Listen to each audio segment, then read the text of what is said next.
Okay, guys. All right, you guys ready? We're doing this, all right? Yeah. 1, 2, 3. Bloody Mary, Bloody Mary, Bloody Mary.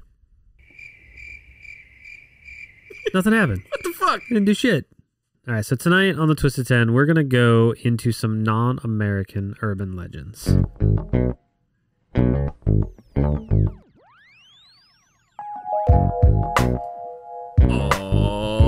Welcome to another episode of The Twisted 10. Oh, you almost said it like you'd forgotten what it was called. I was about to say What are we doing? of a show we do. I am Adam. I am one of your hosts, but not the host tonight. Sitting across from me in the chair on his phone, probably not paying attention. I'm Josh. No, I'm just kidding. I'm Ron. And are you hosting tonight, Ron? No, I'm still working. Sorry. Yeah, It's a real thing. I'm actually still fucking working. My bad. I'm done now, though. Okay. And sitting over on the futon of love. And I am Josh, and I am your host this evening. Oh, yeah. All right, so we got a couple of shout-outs I'm going to do real quick in the beginning of this episode. First, thank you to the council members, the Twisted council members who... That's not nice. What? How do you know they're twisted? We don't know about their dirty, dark secrets. Okay,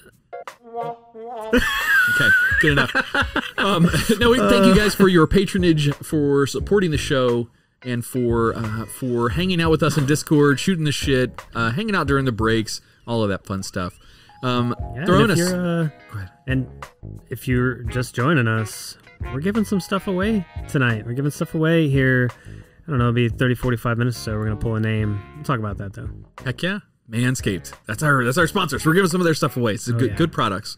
All of us have used them on each other, and at the same time, like a triangle. It's like a Dutch rudder, but like a triangle with jerk. clippers. Circle jerk, but it's a circle shave. Circle mo. Circle mo. Circle mo. Circle cut. I don't know. And this one's falling flat. Yeah. There's a joke in there somewhere, but we can't find it. Much like I couldn't find my dick before I shaved my balls.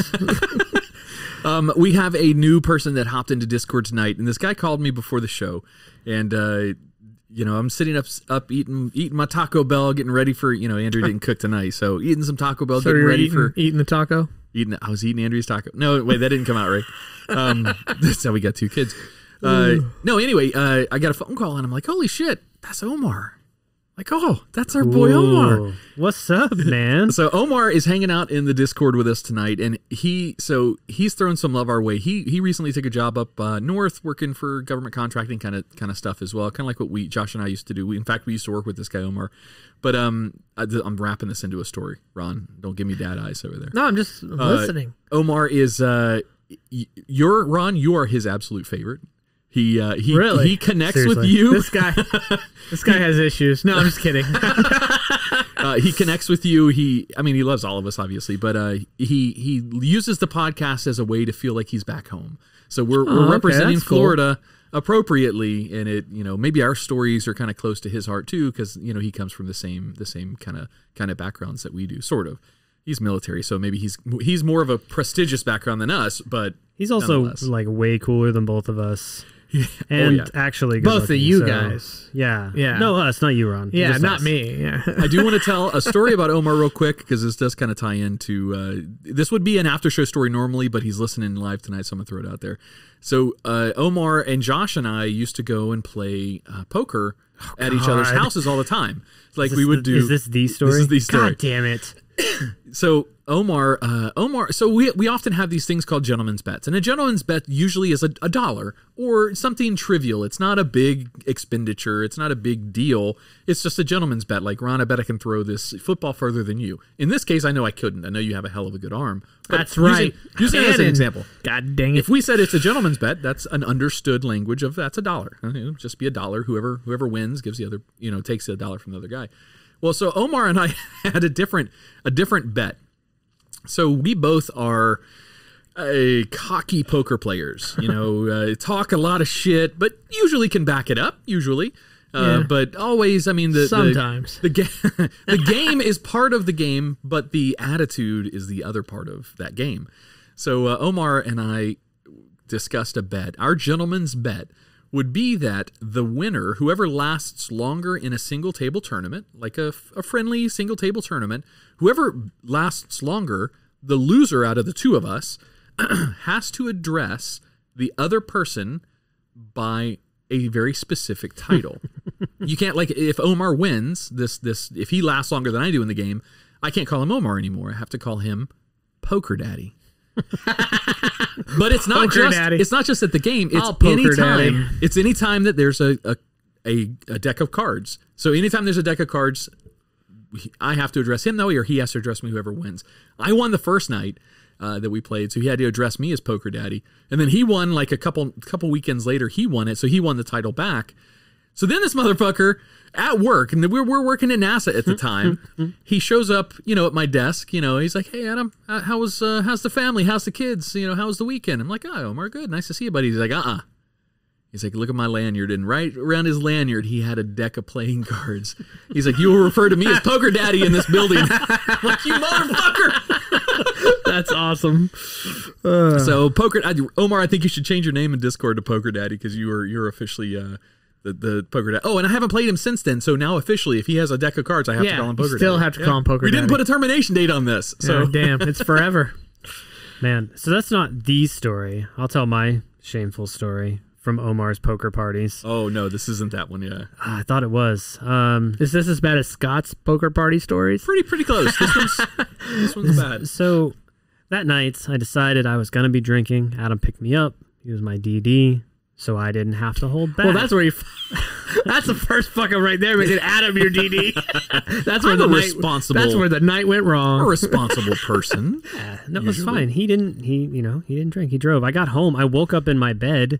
So the story has a happy ending at least. Yeah, he woke up in his bed. I put him there. I bet it had a happy ending. Did I walk inside? Anyways, I'll come back to that. So at this particular game of poker, I don't know what happened, but a bunch of people showed up who just decided to flex their whiskey game. And there was just bottles of expensive $80, $150 bottles of whiskey at this poker party. And people just kept filling my cup. At one point, I blacked out and disappeared. I was gone. No, he says he was gone.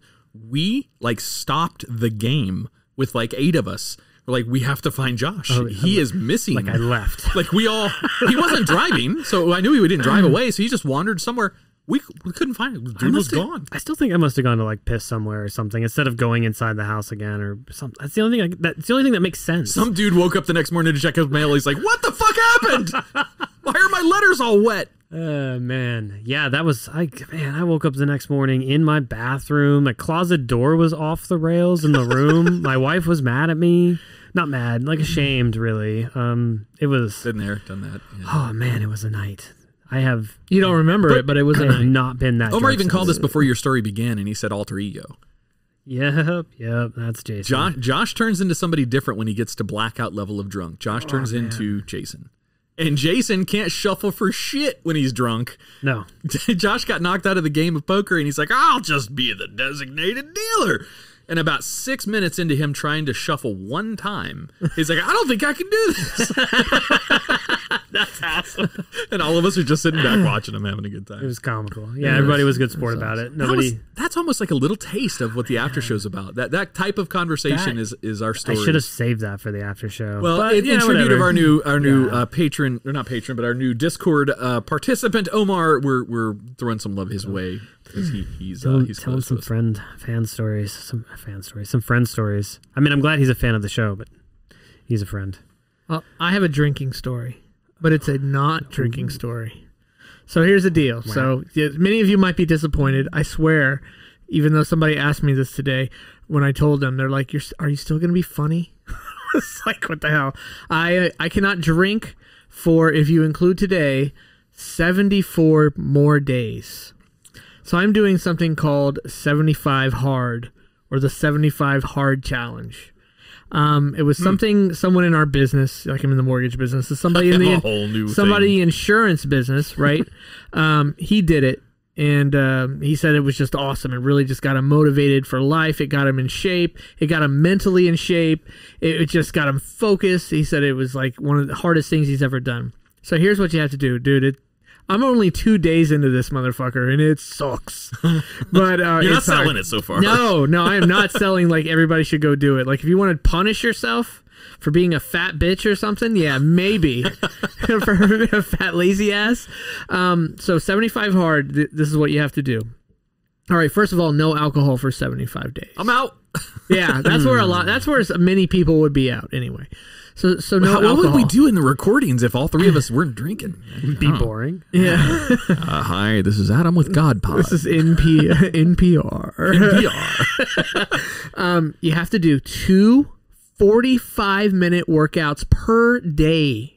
And one of them has to be outside. Could one of them be masturbating for 45 minutes? You know, we burn some calories. We didn't talk about masturbating, but we did talk about sex and whether we felt that was considered a workout or not. It depends. It depends on how, if you get into sex. And I was doing the math on that. I'm like, 45 minutes. I don't know if I can have sex 9 times in a day. Okay. No, boy, that joke did not go over well. You're giving me math. 45 minutes divided by 9. I'm like, how many minutes per session? I'm so confused. He beats off a lot. I got it. Okay. So, God, we're dumb. I'm sorry, Ron. That was a good joke. It was not a bad joke. That was not a bad joke. You have to follow some kind of diet. It's not specific what kind of diet you have to follow, but you have to be on some kind of diet. You have to read 10 pages of a nonfiction self-help type book. Maybe even something for your field. If there's I'm in sales, so any kind of sales book works for me. Josh, how do I know how many pages I've listened to on Audible? No, it cannot be an audiobook. Oh, yeah. I'm out again. You have to read. You have to actually read the book. You have to take cold showers, which is weird. I love cold showers. And I think I hit. Oh yeah, you have to drink 128 ounces, so a gallon. I have to drink a gallon of water per day. That's not impossible. No, it's not. I've done it now 2 days in a row, so I know it's not. Well, I actually have. What would you say? About 18 ounces left of water to drink there. I kind of slowed down towards the end. I didn't want to be getting up and having to take a piss during the show the whole time. So I consumed it all in the middle of the day and then kind of chilled. You're just basically detoxing your body. That's what you're doing. Your mind, your body, everything. So I've only been on it 2 days, so nothing impressive. I'll give updates, each whether I get it through this damn thing or not. So only 2 days so far. I get up. What are we doing? Over under, Josh? What are you going to give him? Over under days or just a I'd say weeks. So yes, we no. release our episodes per week for recording. So technically, you should have another 7 or 8 topics of this over the course of the next couple of months. So over under. Let's go. I think Ron does it. You think he does it all the way? All 75. Wow, that's. Now I don't want to be disappointed. I don't want to disappoint Dad, so I really have to do it. I think he has it in him. Nothing against Ron. So. This is a difficult challenge. Oh, it's really hard. It's called 75 hard for a reason. I don't think I can do it. I'd put him at 4 weeks, and then he's tearing into some McDonald's and he's drinking down here with us. So I'll give him 30 days hard. And then he's done. I talked to a dude on Twitter because I put it on Twitter that I was doing it, and one guy was like, "My wife put a stop to that at day 31. She'd had enough of that shit." Oh damn. Yeah, because it's like think about my. He misunderstood 75 hard, Ron. Yeah. He completely misunderstood it. He is 7.5 hard. Okay. Anyway, it's pretty good. My day. For instance, today. Today was a little crazier than normal. Up at 5:30, out jogging at 5:45, right? Home by 6:30, or back into the house by 6:30. Take a shower, went to work from, I got to work by 7:30, 7:20, 7:30. Work until I had I had a leads. I'm in a leads group. I had a leads meeting. Work until I went to my leads meeting. Did the meeting. I was actually the presenter that day too. Today too. Went back to work. Did you make the same 9 times in 45 minutes joke? Definitely not. Okay. And although there is a person in that leads group that found the show through someone else, they were the one that asked me. They know who they are. If you're listening, they were the one that asked me when I told them about the not drinking. They're like, "Are you still gonna be funny?" I thought that was hilarious. But done with work at 4:15. Drive to the gym to lift weights. That was when then all of a sudden I get a call. Hey, I need an emergency pre-approval. I need to make an offer. Get home. Do a pre-approval for like 30, 40 minutes. Tell Josh, you got to come pick me up. I need this extra 15 minutes to go pick you up. Slam some food real quick. Josh picks me up here. Like, that was my day. Your job is cutthroat right now, so you got to. Yeah, I have to be on it. Anytime. Anytime my job, if somebody calls you and it's like, I got a good borrower here, they need to make an offer on a property, you're fucking going to do that. If you want to make money, you're going to do that pre-approval, you know? Yeah. I'm here to make money, right? Yesterday was... You're not here to make money. Yesterday was similar. Obviously, I didn't do the podcast. So I will literally have to read my 10 pages tonight when I get home at like 12:30. I will have to read my 10 pages because I did not get it. I did not fit it in today. So that's it. Good luck with it. There is no cheating. That's the thing. There's no out. There's no like, oh, if you skip a workout, it's okay. If you have a cheat meal, there is no cheating in the diet. There is no skipping a workout. There is no deviating from this whatsoever. There's no out. There's no, oh, it's okay if you do this, if you cut this short. Nope, nothing. You have to do it all. So let me ask you this: after you lose all this weight, you get in shape. I assume I will lose weight doing this. You get nice and ripped. Maybe not a 6-pack, but working on like a top two pack. A top 2-pack. You got a top 2-pack going on. So when you do all that, are you going to pose for a dick pic of yourself? Well, I forgot to mention one other part about it. You have to submit before and afters? Nothing to do with dick pics. You have to take a picture of yourself every day. It didn't say whether your shirt on or off. I did it with my shirt off because it shows what a fat ass I am with the shirt off. Let's say, so I guess that's the way I get to compare. But every single day. But this morning, I just... not thinking about it, having the phone in the bathroom, I got out of the shower and I almost took a fucking dick pic. Not thinking, I'm like, holy shit, I'm going to go put on some shorts or some pants and then I'm going to take this pic. T actually, in Discord, chiming in on this, 73 days from now is October 25th. So that is your What day of the week is that? Friday. How do you fucking know that? That's a Monday. Because we just discussed this, October 20th. Because he also said that. Oh, was it? Oh. In there? I'm reading the same thing you're reading, Adam. Maybe I misread the October for our recording. Anyway. Well, good luck with it, Ron. I hope that you accomplish your goals. We will see. There's 2 other people in my office doing it. Cool little accountability group. That's good. There's one person in the office I don't think is going to make it a week. There's another guy, I think he has a shot to make it too. I think he has. Everybody said if anybody has a shot to make it, they felt like I was the one because that's just my personality. But this other guy, I think he has a shot to make it too. And there's one person that I'm telling you, he'll be done in a week. I would love to see Work Ron versus friend Ron that we know and we've hung out with for years and years and years. I want to know what Work Ron. Oh wait, I did know what Work Ron was like. Work Ron is being on time is being 15 minutes early, motherfucker. That's Work Ron. Okay, never mind. Ron was my manager when I was 17 years old. That was old Work Ron. Since normal Ron isn't such a fucking douche anymore. Work Ron and normal Ron are kind of the same person. I don't have to change personalities to be at work because I can just be me at work and not cause issues. Where before that wouldn't have really worked. I just want to come into your office one day and be like, I know Ron.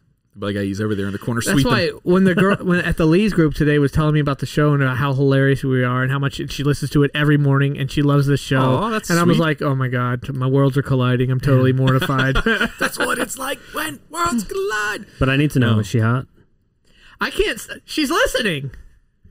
I can't say that. She knows. That means yes. She Josh, knows who she is. I'm sorry I did that to your professional relationship. Send a photo to Ron at thetwistedten.com. No, I'm just kidding. All right, so let's get over to some business before we get into your list, Josh. Yeah, dude, I got the list tonight. I am the host. Before we go, we already talked a little bit about the council members, talked about the Discord server. If you are interested in hanging out on the show, we record most Tuesdays, 8:30 Eastern. You can go to twistedten.com. There's a link right on the page. It'll take you through all the steps. Except for when Adam cancels. I'm just kidding. We've all had our moments. We've all had our moments. I don't know. That was weird shade. I don't know. That was strange. I feel like if it's like your night to do the list, that's the night. Like, oh, I got stuff going on. That's only happened a couple of times throughout the whole 5 years we've been recording. You know why I'm continuing to press this? Because I can tell like it's bothering you a little bit. I'm enjoying it. I just knocked out a rock star solid list a few weeks back. You said the most fun you've ever had on a Twisted 10 episode. Oh wow, the guy does one good list. Let's fucking jerk him off. I don't know, I'm down. I'm just messing. Henry will be in bed in a couple minutes. Come on. So if you want to catch more of this live, I don't know why you would, but it's twist10.com. There's a link there on the right side of the page. It'll get you set up. It's free. Just come hang out. Come listen to the show. Come say hey. Tell us if you're liking it, how we're doing. And of course, to the council members, we talked about that a little bit. Members of our council, they financially back the show. Thank you, you guys rock. But in exchange for that, they do get our second podcast. They get the Twisted 10 After Show, which is like that drinking story I told earlier. Very much just us telling stories, bullshitting. It's off the rails. It's a lot of fun. Not that we have too much structure in our listed show, but there is no structure there. We just tell stories and bullshit. It's a lot of fun. And our friends from Truephonic wrote the intro music to this show as well as that show. And just to kind of, it's going to fuck with... Specifically for our show. Yeah, it's proprietary, motherfuckers. It is, well, technically, it is copywritten material. Yes, so it is for us. Ours. But this is a little teaser. This is going to fuck with Ron's mental acuity for staying on track. But this music right here is how we start the after show. It's very jazzy. Very jazzy. Very mellow, very sexy. Guys, I encourage you to just become a Twisted Council member. Just check out the after show. Like, seriously, just check it out. We have so much fun. There's like 35 episodes in there. We got a lot. Yeah, we have a lot of content that you can get at, and we're adding more content, obviously, with the after show, plus some other things we've got going on. And just like this show, it's all evergreen content, and that's a term used in radio and podcasting. Evergreen is not focused on like current media, current news. So it wouldn't be talking about how the Dow Jones did today. It's or stuff you can listen to a year from now. We don't really talk any politics. We don't talk about. We did one episode. Yeah, some shit had just really gone down, so it kind of couldn't be ignored. But you and I were like really bothered by it. Yeah, exactly. But the next show we were over that shit. Let's talk about like drinking and shit. Yeah, exactly. We have a lot of fun. I really encourage you. Go to the website and check out, find out how to be. I know I kind of stepped on your stuff there, Josh. It's fine. I just want to implore to them how much fun we have doing that. Come have fun with us. They're the guys who pay our hosting. It's okay to show them love. That's what it's about, right? And check out the merch, twistedten.com. There's a merch store in there, so you can pick up a shirt, a coffee cup, a duffel bag. Snags. Got some snapbacks, a fishing hat. What's a snapback? Like a baseball cap. Oh, you could have sold that completely. Yeah, you could have told me anything. I know. And I would have been like, let me go, what the fuck? What are we selling? Why is it called a snapback? Because it has snaps on the back.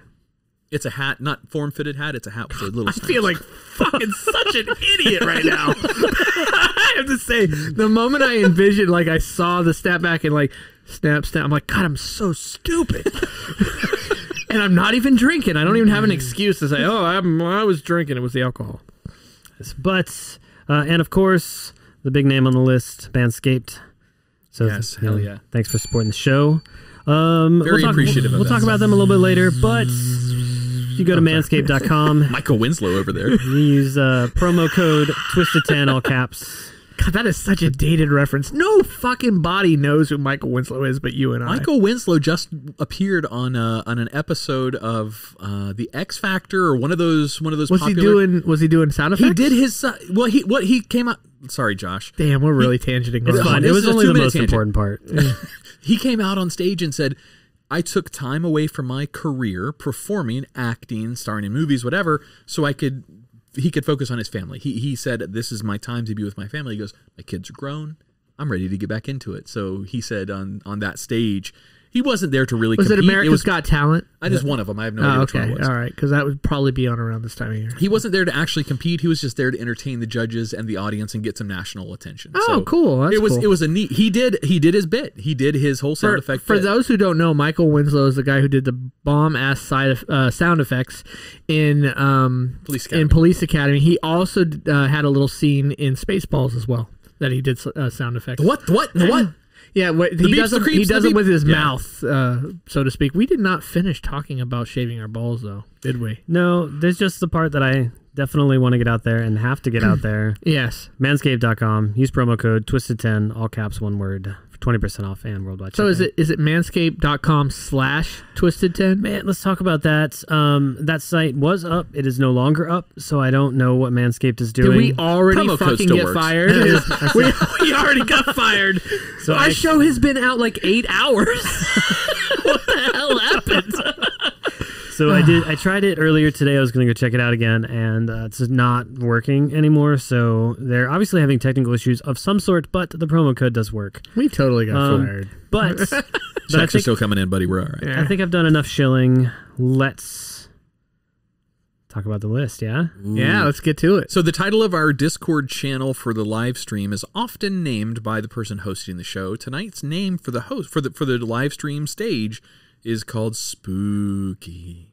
So does that tie into it at all? I hope it has nothing to do with it. It has a small amount to do with it. It is related. This is a list that was actually inspired by a quick offhand comment by our new friends Andy and Art over at Mr. Bunker's Conspiracy Time. It was something... It just broke the plug bell. You plugged it right off the shelf. Oh, shit. That's what she said. Hey-oh. Pick this shit up. It was something that I think it was Andy said it. He just threw it out there. He's like, you should do a list on this. And I said, yes, that's a great idea. So if you listen to that episode and you caught it, spoiler, I'm doing it. It is top 10 foreign urban myths.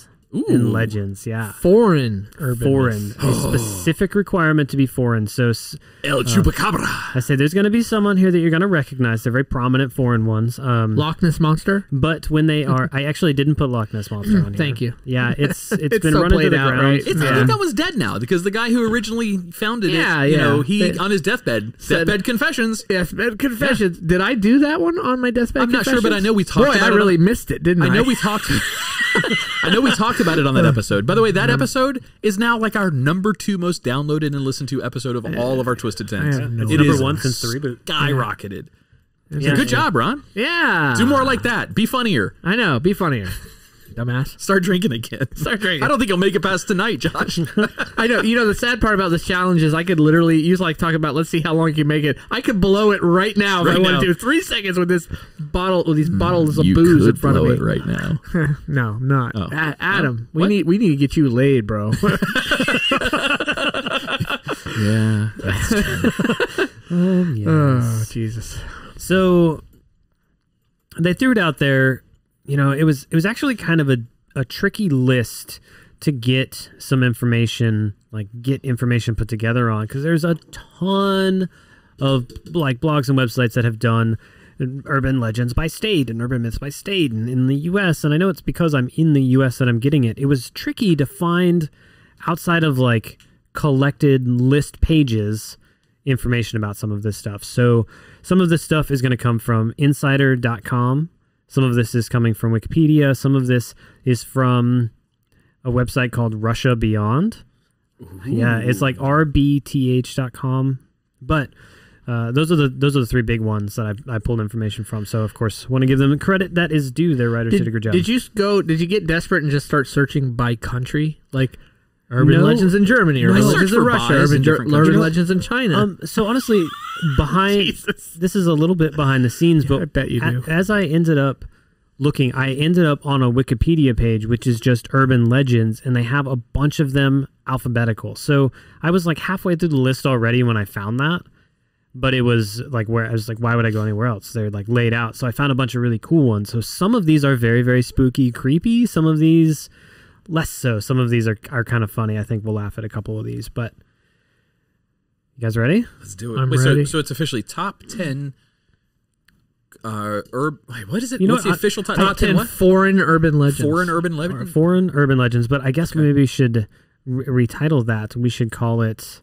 non-American urban legends, because we do have a very international audience. So these are non-American. Yeah, may not be foreign to us, but maybe not foreign to you who are listening. Based on some of our metrics, people are from all of these countries that listen. So that's exciting. Nice. I see what you did there. Yeah. So I for each of these, I put down what the legend is or what it's about, the origin of country, when it happened, if I could find a date. And when I say when, like when was it popularized? When is it like first time? When, like the oldest document that says something of this nature kind of thing. A lot of these are more modern than I anticipated. Some of these things you have heard of, and I tried to add additional information because there were some things that I ran into that were new to me, things that I have known since childhood, names that I've known since childhood.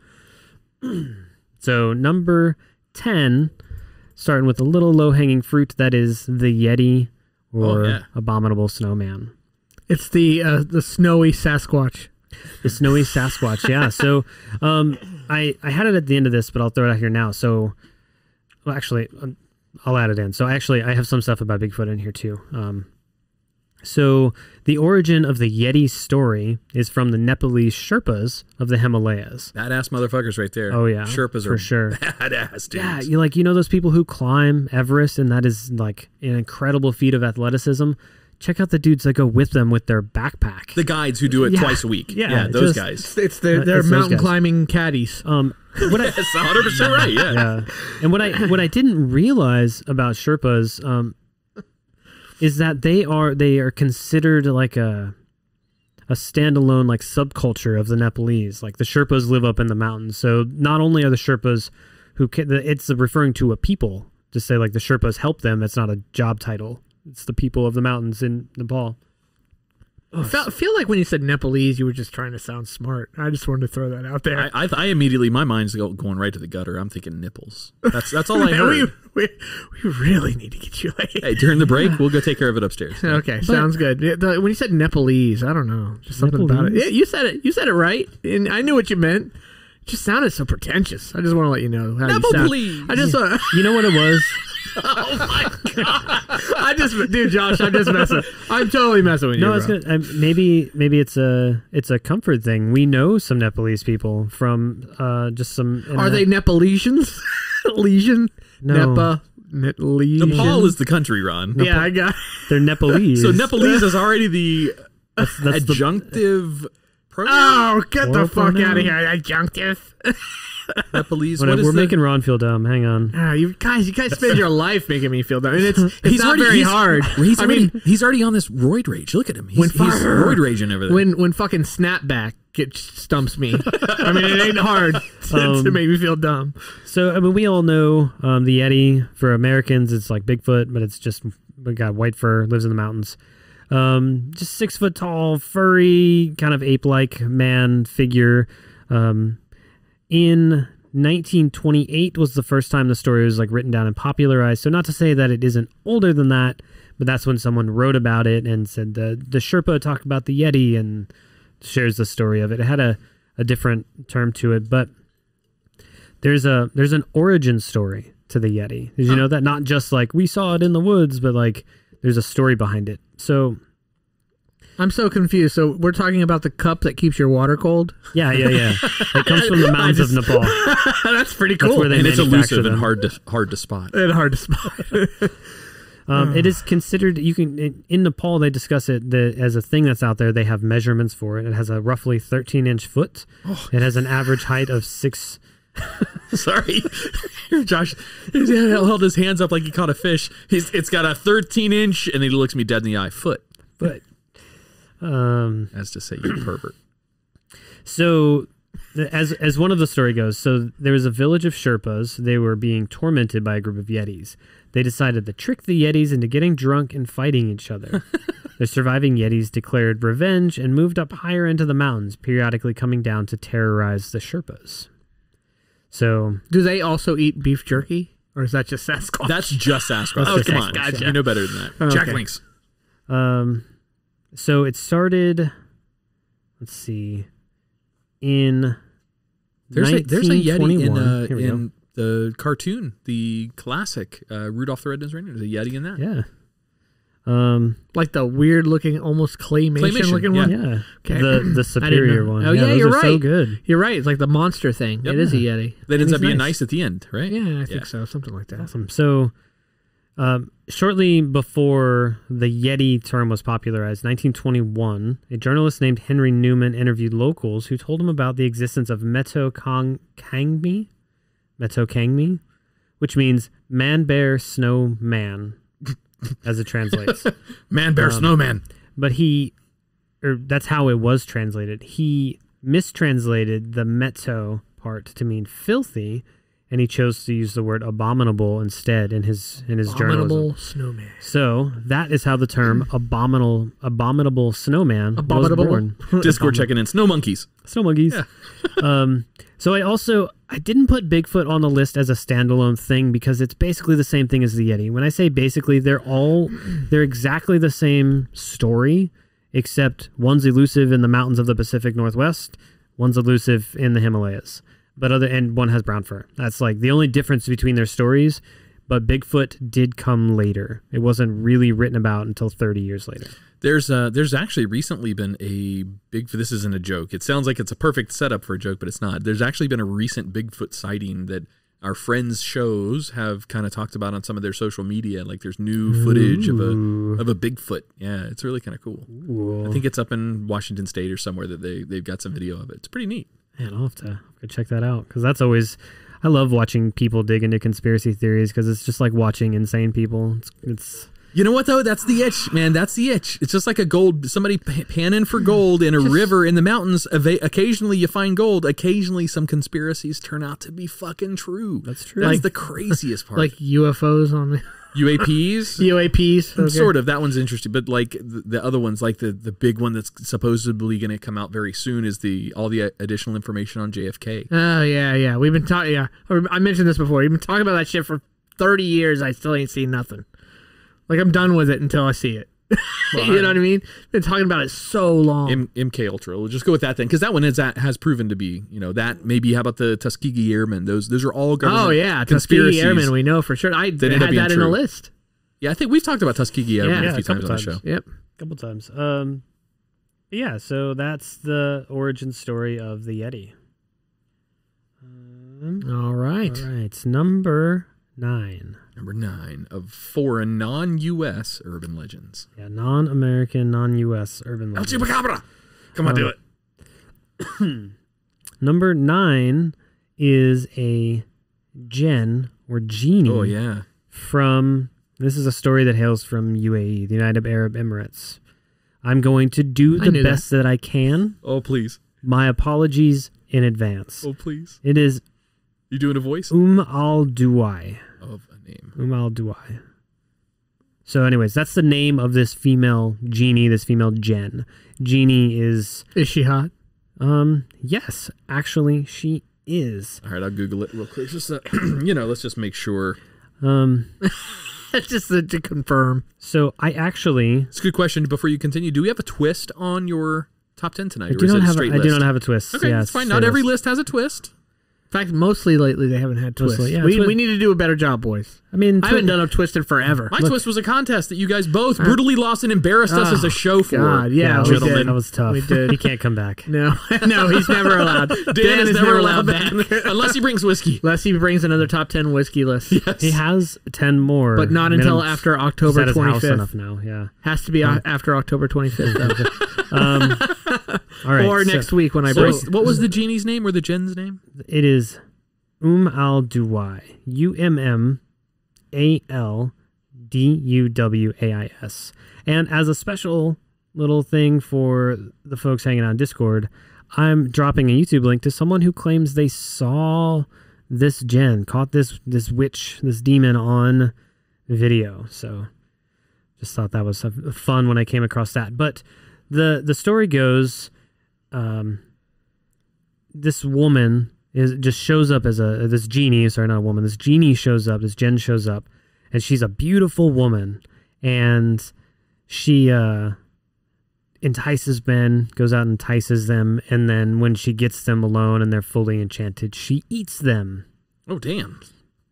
So it's easy to kind of write this one off as like a like Stranger Danger kind of story. Like it's always the woman in the red dress.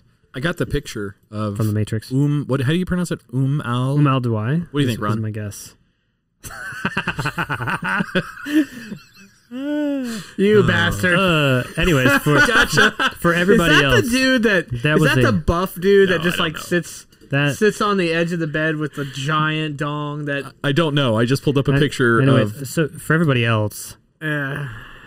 I just got Adam wrong. got me with a dick pic. Just a giant dick pic. I needed to read everybody else in because we're over here giggling with no context. It's a straight up third leg I just showed Ron in studio. Because I'm sitting here looking at pictures and I'm like, oh, I'm looking at it right now. And then I wanted to see if you had a different picture. You definitely had a different picture than what I was looking at. So that's Al-Duwai in UAE. That's kind of a Stranger Danger cautionary tale. That they, I heard that Adam reversed it. He caught her and he ate her instead. You goddamn right I did, buddy. You know what's up. That was one of his 3 wishes. Yeah. That is instead of Al-Duwai, it is I thought you were going to work like Adam in there somewhere. Oh, no, just motorboat. Okay. Just motorboating. My damn earphones almost fell off. My head was moving. My headphones this isn't really a good move. setup for physical comedy. Yeah, that's a good point. Slapstick doesn't work on podcasts, does it? No, it does not. Michael Winslow does, though. Yeah. All right, so that's number 9, Umaldwai, the Djinn that torments easily enticed men. Number 8. Number 8 is Chupacabra. Yes! El Chupacabra! It's definitely on the list, but I tried to I tried to have the minimum amount of repeat ones, but what was fascinating to me is I actually have like dates and some history on Chupacabra and like sightings and attacks and stuff that has like built this timeline out. So I thought that was cool. So the Chupacabra story is very old, of course. It's nothing new. But the first reported attack was in 95. Like the first time. That sounds about right. It's about the first time that name. Wait a minute. 1995 or just 95? 1995, yeah. In the year of our Lord, 95. So the translation, as it was given to me on one of the sites, is that Chupacabra stands for goat sucker. And they were first believed to be vampiric reptilian creatures that drained goats and other small animals of their blood. So the more modern interpretation is just that, more modern and new. So in 1995 in Puerto Rico, 8 sheep were found dead and drained of blood with 3 small puncture wounds in their chests. 5 months later, as many as 150 farm animals were found dead in the same manner. And that is what propagated the early Chupacabra as a vampiric thing. The witness accounts for these things is what gives it such weird, ominousness for being a cryptid type of creature. The red glowing eyes and the body that looks kind of like an emaciatedly thin like dog, but also with a face of like a lizard. It's the artist recounts on these things are all over the place because these people, it's hard to remember details and facts, and those things can get manipulated. Especially when you didn't actually see something. Well, especially Let's not forget about that. Are you calling out that this could be a completely fake animal? I'm saying it's possible. Very possible. And we've discussed this with our guys, our friends from Mr. Bunker's Conspiracy Time podcast.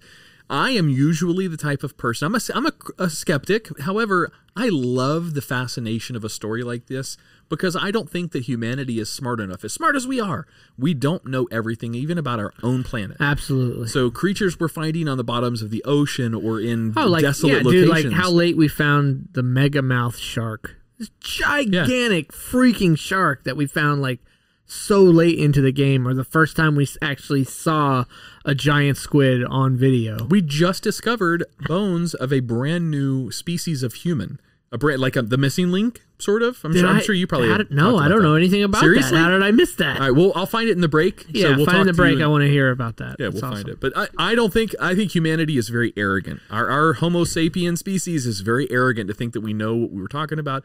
Chupacabra could be this elusive little The ego creature. does set us apart, but we have an actual theory on why there are so many Chupacabra sightings. Ooh, nice.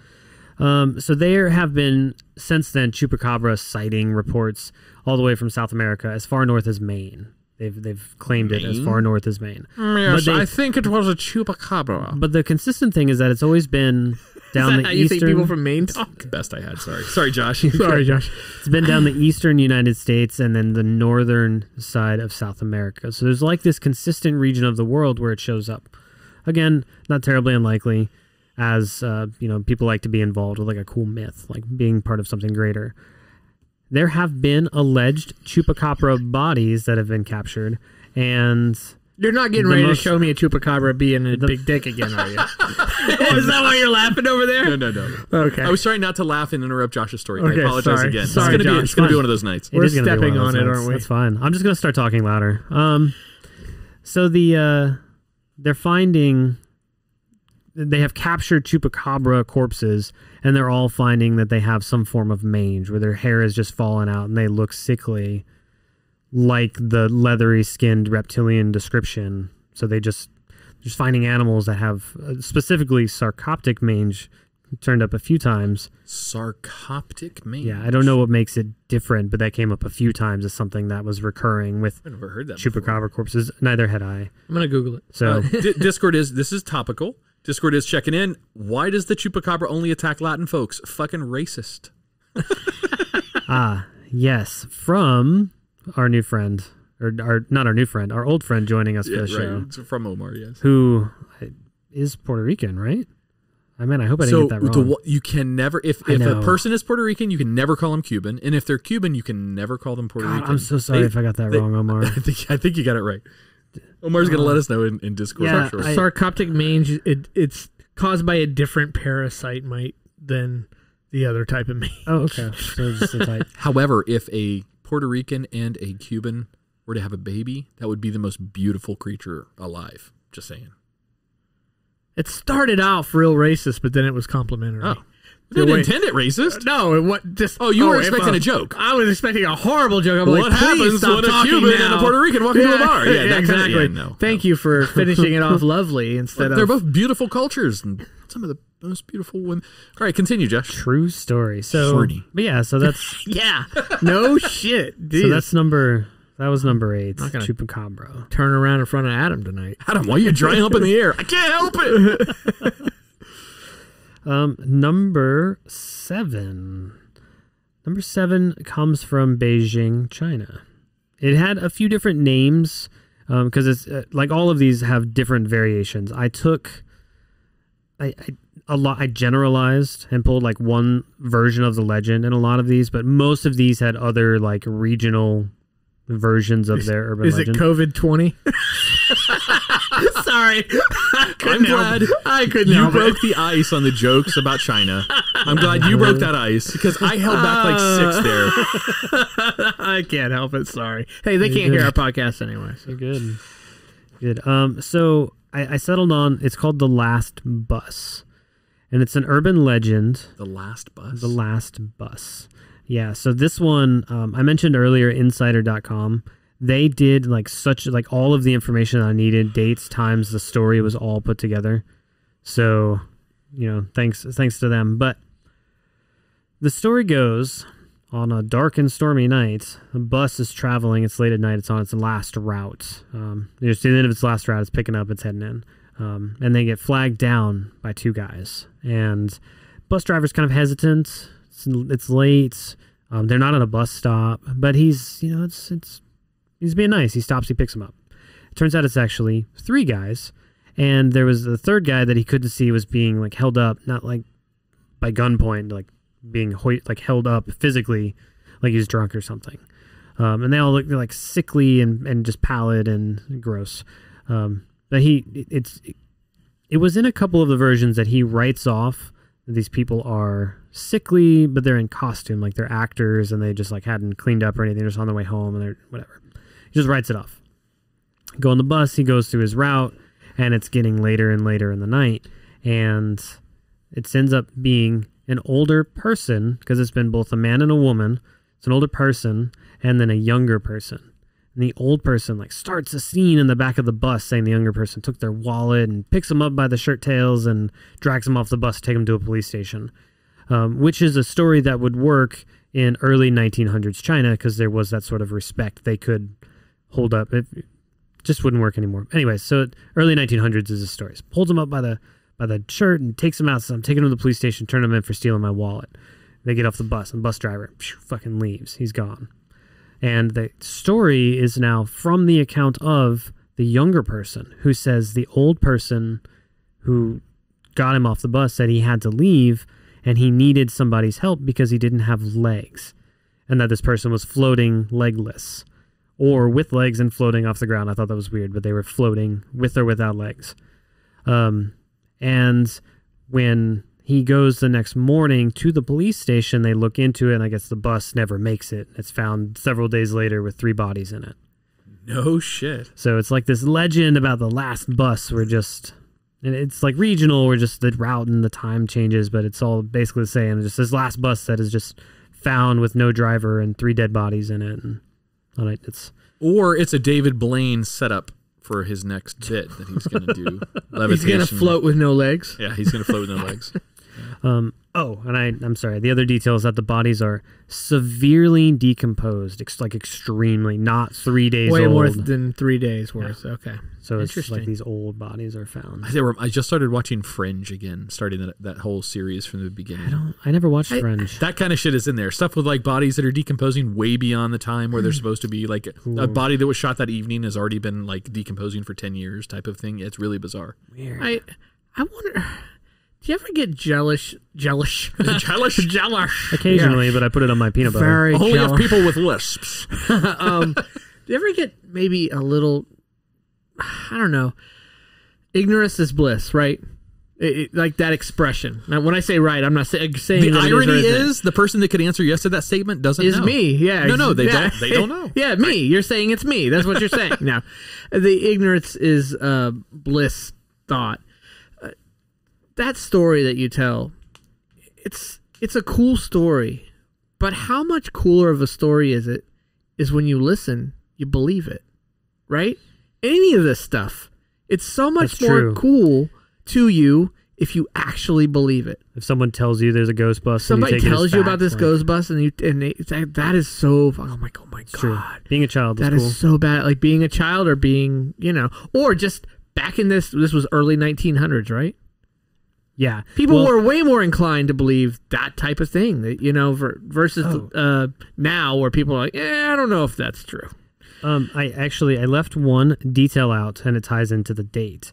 One thing that was significant is that they were wearing Qing Dynasty clothing, which ended 1644 to 1911. This is pretty old buses. So it was post Qing Dynasty.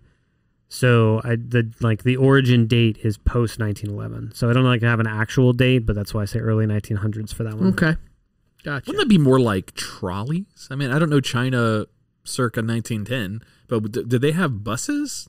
I didn't think buses were even a thing in the U.S. until like late 20s, early 30s. I guess that's true. I mean, I'm presuming it's somewhere around. Let's just say the same time frame, so 1920s or 1930s. So it's probably but you're a trolley right. style setup. Then. Well, the story is definitely a bus. It is a bus. It is definitely about buses.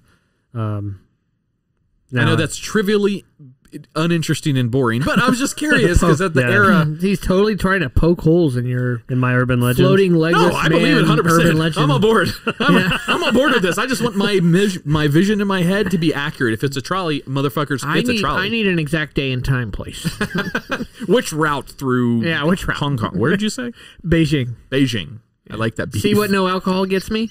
I remember more details. You missed my little joke. No, I stepped on it. What'd you say? It's not any good now, but I like their beef. It wasn't good before. Gotta laugh at it at least. I don't get it. You like their beef?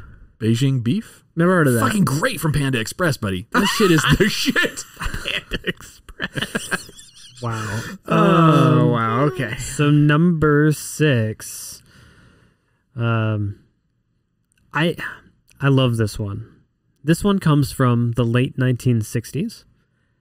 Is that close enough for you, Adam, or do you need something more specific than that? It's pretty good, buddy. I'm good there. This one is hailing from the USSR. Back in the USSR. So we're in... Don't say it. Pre-Russia. What? Pre-Russia? Yeah. Yeah, USSR. Yeah, communist. For the youngins. For the youngins listening. This is an urban legend that is believed to be propaganda originating from the communist USSR. Ooh, they have the stupidest propaganda too. I love it. It's awesome. Let's hear it. It was, I guess there was some tension between USSR and China at the time. And the propaganda that the legend goes that there was shipments upon shipments of Chinese-made carpets coming in, which I guess there was normal trade there, which makes sense. So these Chinese carpets were coming in, and the idea was that you would get these carpets and you would unroll them, you'd set them up, and then you would light. I guess there was green candles were a normal thing at the time. Anyways, so you would when you would burn your candle, the carpet had a phosphorescent image of the Chinese leader Mao Zedong. Mouth the dong. Mao Zedong is the purportedly the biggest mass murderer of all time. But sociopolitically, he's killed like 60 million people or something crazy. Yeah. That made a top 10 list. And he's got the word dong in his name. I know, that makes him even cooler. Yeah, that's super cool. Cooler. But he was specifically lying in a coffin with his hands folded over his chest with a candle that also showed green. Oh shit. The legend was that Mao Zedong's image was phosphorescently embedded into these carpets, so that when people turned down lights and they had their candle burning, they would see his image and it would scare them to death. So if you saw Mao Zedong in your carpet, you would die. Look, I've had enough to drink where I think I've seen Mao Zedong in my carpet. All right. Dude, that's cool. I kind of want a Mao Zedong carpet now just for the studio. That sounds pretty cool, like a blacklight carpet with an old awful Chinese leader. We could just walk on it. Every once in a while, a guest comes over to the studio, and little do they know, we flip all the lights off, flip on the black light, and Mao Zedong's on the floor, but they have no idea what the fuck it is in reference to, like, why is some China dude on the floor? What the fuck? Why is he in a coffin? In a coffin. This is the weirdest podcast ever.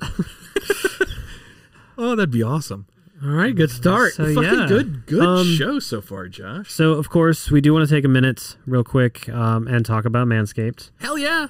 So, right now, they have something that's really cool for the company. We talk about the Lawnmower 4.0, the Weed Whacker 4.0. Those are their new clippers, nose hair, ear hair trimmers, the Weed Whacker.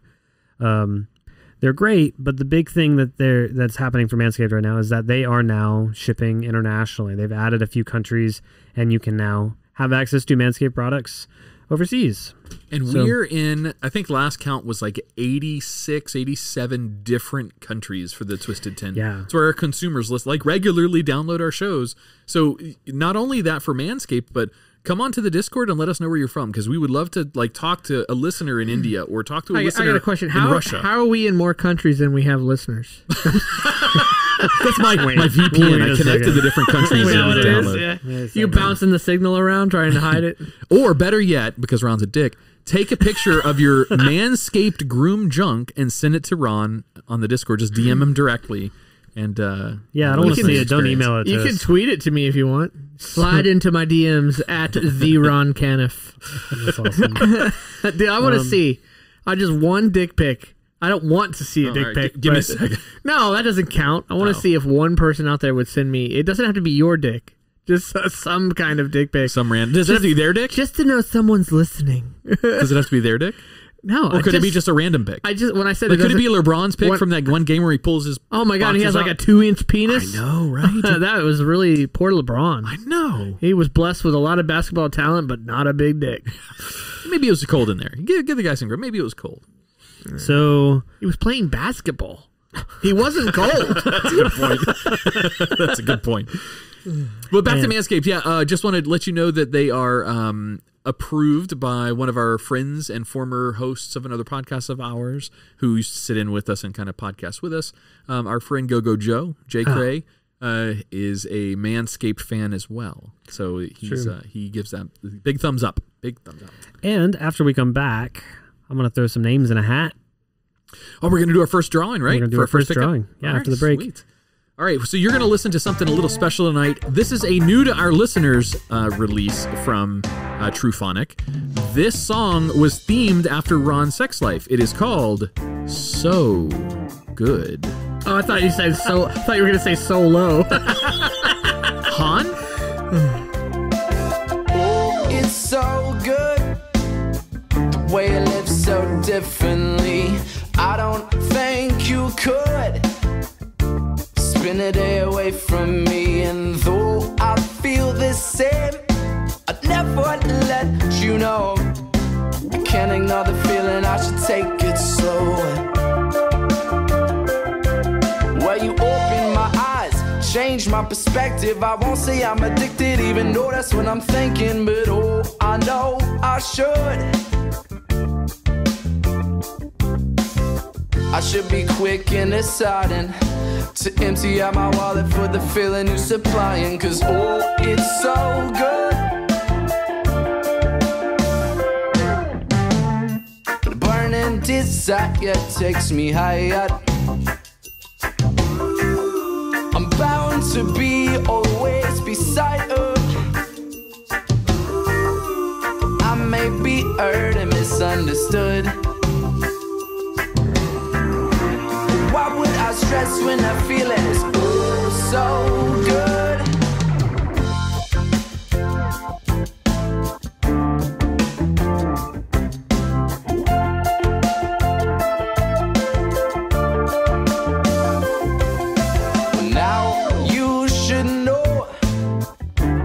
I've changed lately. I will never be sold.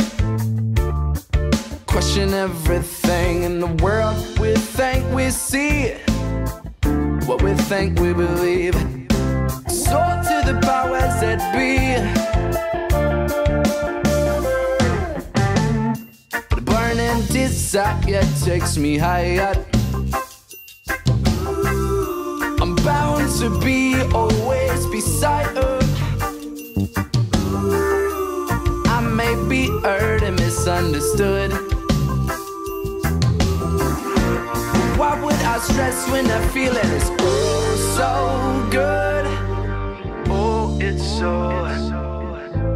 Oh, it's so. Oh, it's so. Oh, it's so. Oh, it's so. Oh, it's so. Whoa, it's so. Oh, it's so good.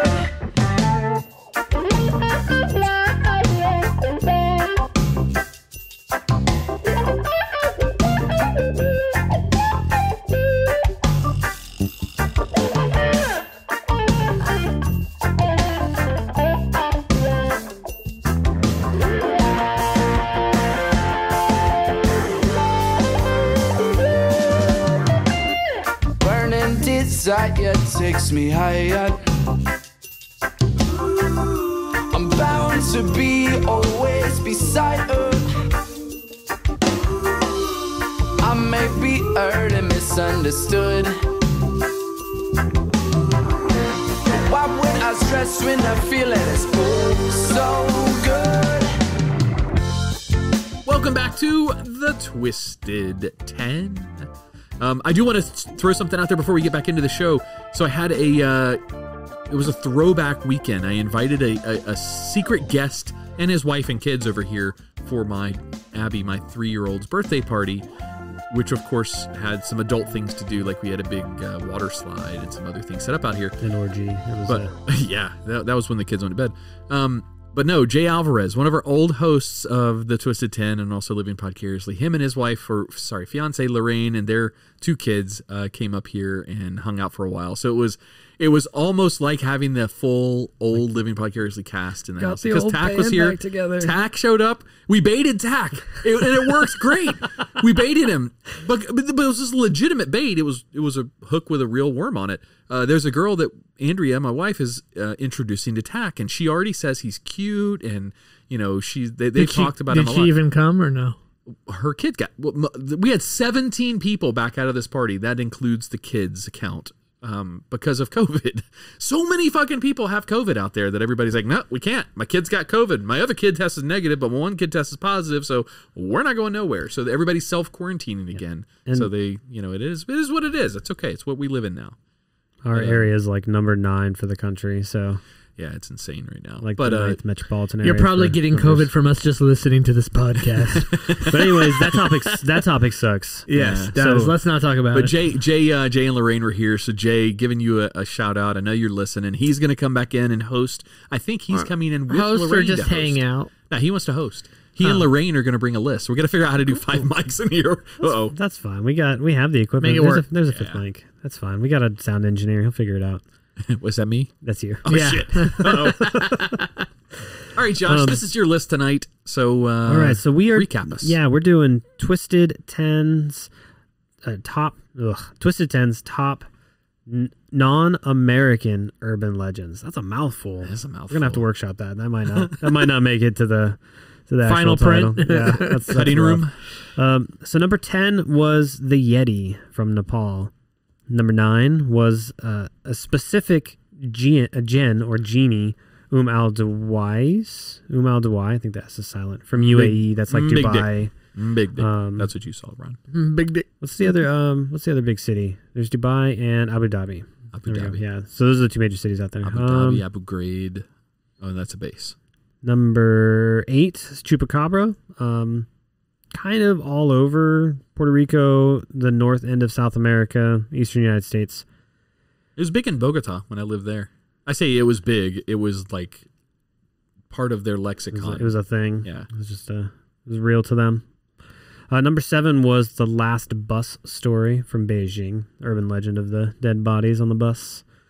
Number 6 was Chinese leader Mao Zedong showing up on phosphorescent carpets. I fucking want one of those carpets for the studio so bad now. It makes me wonder. But they're not real. But see, here's the thing. But I would buy a knockoff just to have for the story. It's USSR propaganda and believed to be. If it was propaganda, maybe they do exist. Of course, in Mao Zedong days, what they were using for the mouths of dong. The phosphorescence is the same thing that they used for like any kind of glow in the dark back then, any kind of like on watches.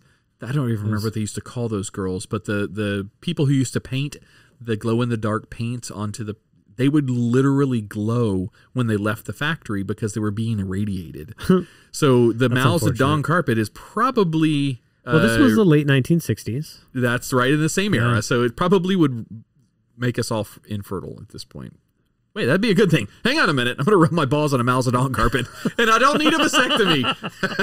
See, that's how that works. Oh, man. It's a do-it-yourself kit. Man, CCP, I guess we love you. Don't shut us down. Is that our disclaimer to stay on the air? Radium Girls, that's it. Yeah, Girls. Discord checking. Radium Girls is what they were called. 100% right. Cool.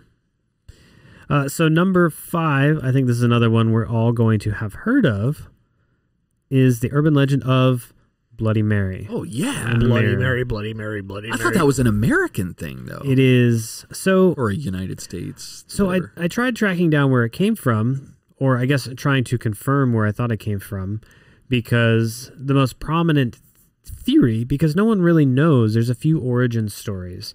And the prevailing theory is that it is Bloody Mary, or Mary Tudor the First, I think was her number. Mary the First of England.